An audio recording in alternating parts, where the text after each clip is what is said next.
गेल्या अनेक महिन्यापासून उकरून ठेवलेले म्हापशातील रस्ते पावसाळा तोंडावर आला तरी त्याची स्थिती आहे तशीच आहे।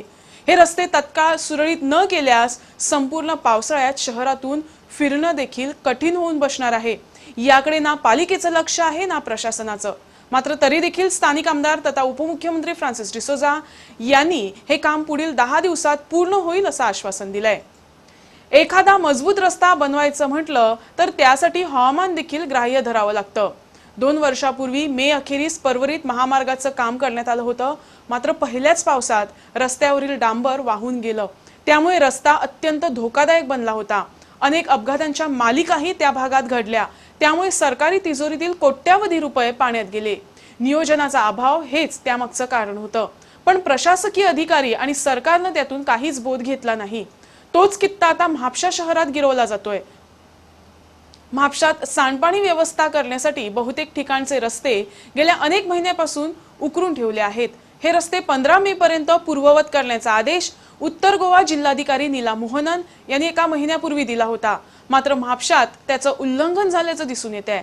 आता पाऊस तोंडावर येऊन ठेपलाय तरी रस्ते मात्र पूर्ववत होऊ शकलेले नाही, त्यामुळे संपूर्ण पावसाळा म्हापसेकरांना मोठ्या संकटांना सामोरं जावं लागण्याची शक्यता आहे। तरी देखील उपमुख्यमंत्री डिसोजा यांनी हे रस्ते 10 दिवसात पूर्ण केले जातील असं आश्वासन दिलंय। Wherever the sewage work is completed, the roads are hot mixed. Where sewage work is incomplete, I cannot hot mix them unless that work is completed. And sewage work is in 3 phases. One is to lay the lines, second is to lay the chambers, and third is to lay the connection chambers. The 3 separate works. They are done by 3 separate contractors. So it takes a little. They are doing 35 kilometers of network in Mopsa. 35 kilometers length. So it's a lot of work. It's about 100 crores worth of work. So it takes a little time. And Mopsa roads are narrow. Secondly, the roads are what you call made of laterite soil. So it is to dig it is not easy. Whereas they do trenchless in Kalangut because it is soft soil. They do have a trenchless system. Here they do the open trenching system, which is taking more time, and it completely destroys the roads. So that is a problem with Mopsa. It's a very hilly place, but most of the work is finished now. I think another 15-20 days most of the roads will be done. But the collector have given the order after 15 no work can be done. Then you see, then the people will suffer. No? If collector tells to stop the work, it only says that since the rains start, then the work becomes a little of poorer quality. But unfortunately this year the rains have been postponed for another 10 days at least. So we can still work, I feel, for 10 days. आता 10 दिवसात रस्ते केले तरी पहिल्याच पावसात त्याची दुर्दशा झाल्यास जबाबदार कोण याचं उत्तर उपमुख्यमंत्री देतील का? या सर्व प्रकारामुळे भाजप सरकारच्या काळात प्रशासकीय व्यवस्था पूर्णपणे कोलमडलेली दिसते।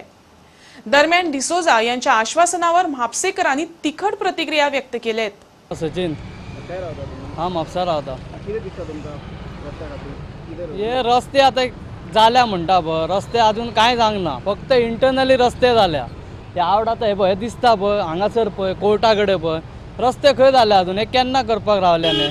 इंटरनली रस्ते जाल्या मानता ते जावकूच जाय ना म्हणिना, पण मेन रस्ते पयलीं जावंक जाय न्ही।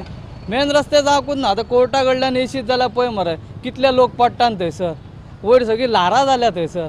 हे केन्ना करप? आतां पावस तेंकलो मरे, हे बारीक बारीक पावस पडटा आतां, हे केन्ना करूंक रावल्यान तर हे आतां। उबय धाडवेकर हे रॉंग डिसिजन तेंचे म्हणून, कित्याक रॉंग डिसिजन सगळे फोडून हे लोकांक त्रास जाता अशें भोंवोन येवचें पडटा। कित्याक अशी गाडी जर व्हरतलो जाल्यार गाडी व्हरांक गावना। हे पळय हे खणलें आतां काम करता, काय लोकांक मोटरसायकल व्हरपाक गावना हांगाल्यान, आनी सुशेगाद काम चल्लें। हेका जाले म्हयनो जाले, हेका आतां 4 म्हयने जाले न्ही तेका।